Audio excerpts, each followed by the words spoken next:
Hey, what's up? Welcome everybody. In this video, I will show you on how to resize image and Photopea. By the way, what is Photopea? Photopea is a web-based raster graphics editor used for image editing, making illustration, web design, and etc.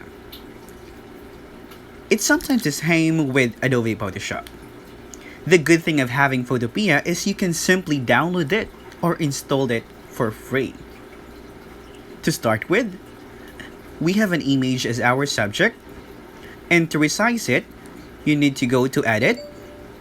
You can find it at the upper left corner of the screen, and then you have to select Free Transform.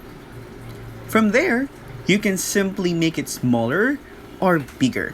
You can also flip it, or anything you want. Just simple and easy. Hope you follow the process, and thank you so much for watching.